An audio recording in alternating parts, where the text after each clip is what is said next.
Hello and welcome back to another episode of Math with So. Today we are going to be doing work involving rotational objects. Okay, so I got a few formulas here, a few to say the least. Well, work is known as change in kinetic energy.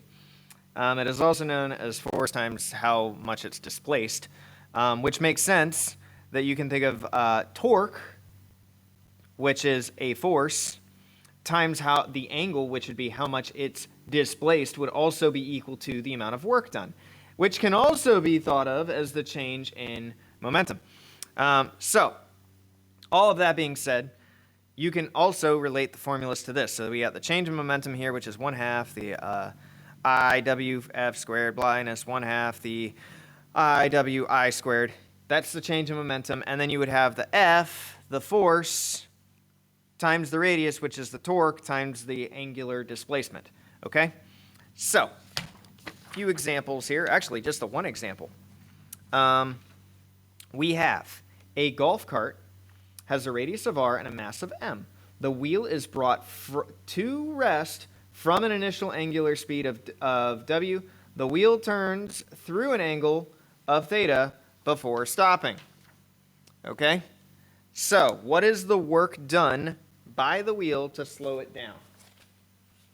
See if I can find a blank piece of paper here. Here we go. Some blank paper. So what is the work done by the wheel to slow it down? Well, work is equal to the change in kinetic energy, which is equal to 1/2 IWF squared minus, it's not a W, it's an omega, but I like saying W because that's what it looks like to me, IWI squared.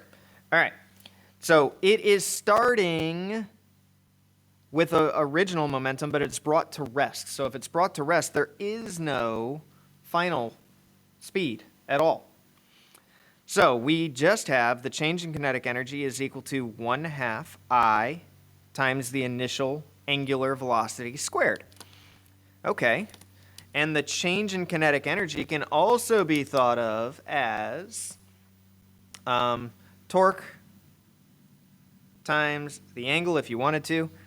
But let's just start with here. We got negative 1/2 I angular velocity squared, which would be torque times theta is equal to, what is the I for a wheel? Well, the wheel, that I is thought of as 1/2 mr squared. That would typically be provided to you. So this would be times another 1/2 mr squared times Wi squared.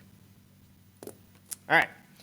Negative 1/2 times 1/2 makes negative 1/4 mass radius squared times the initial angular velocity squared would equal the work done.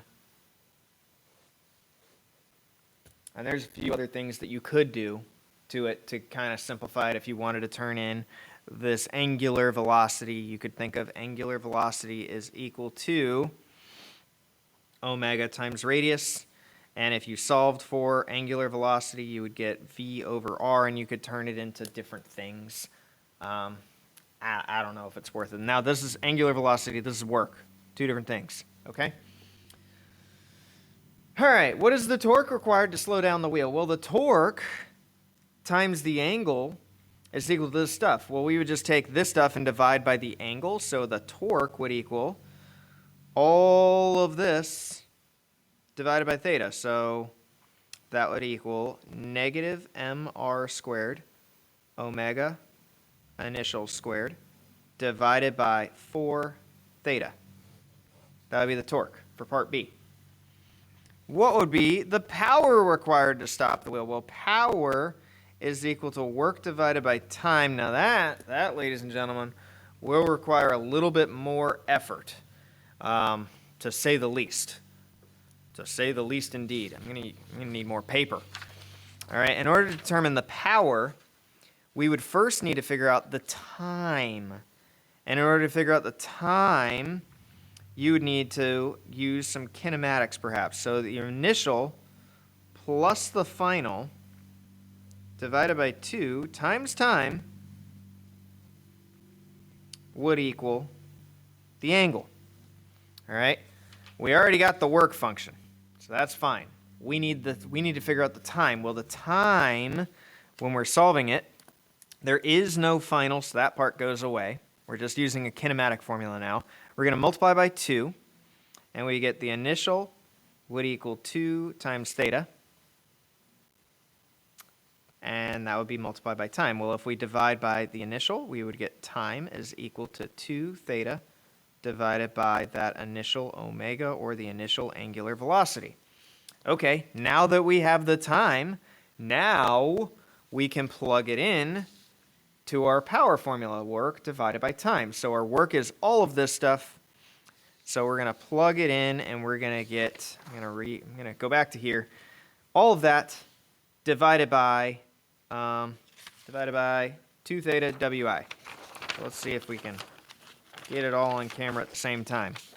The answer is probably not. All right.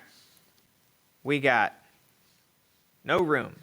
-1/4 mr squared times the initial velocity, angular velocity squared, divided by 2 theta divided by the initial angular velocity. So flip and multiply. You would end up with -1/4 mr squared times angular velocity to the third power divided by 2 theta. And that would be the power of this. Now, all that being said, I think it makes a little bit more sense when you deal with numbers. So this next example, I'm going to run through a little bit quicker with some actual numbers. So these same problems. Same thing, you got a 12 kilogram cart, has a radius of 0.3, and the wheel is brought from rest to the initial speed of 30 radians per second. The wheel takes 10 revolutions while slowing down. So this one has a lot more information. It still started out the same way, where you had your change in your momentum, the rotational momentum, and they plugged in the 1/2 mv squared part, and you would get 1/4 there times your angular velocity, initial. And we just plugged everything in, and you would be able to find out the work done. And once you find out the work done, you may notice that the torque is just the work divided by the angle. So we took the work and we divided by the angle. The angle is not 10 for 10 revolutions. You would have to take 10 and multiply by 2 pi to get 20 pi for your angle, and then you could get your amount of work done. And then same thing here. We got the power. The power is the work divided by the time. Well, the work was still 243 divided by the time, and in order to get the time, we have to use the kinematics, which we did over here, same kinematic formula, but we did kinematics to figure out a time of 4.2, and then you could divide by 4.2 instead of just dealing all in variables. So AP loves variables and hates numbers. I don't know why, but they do. I think sometimes just seeing it with the numbers makes it a little bit more sense. So I'm going to still kind of hold that up for you. If anybody wanted to take like a screenshot of that, you can kind of run through it yourself. But that is going to do it for me for this one. Until next time, everybody, stay positive, my friends, and I will see y'all later. Bye.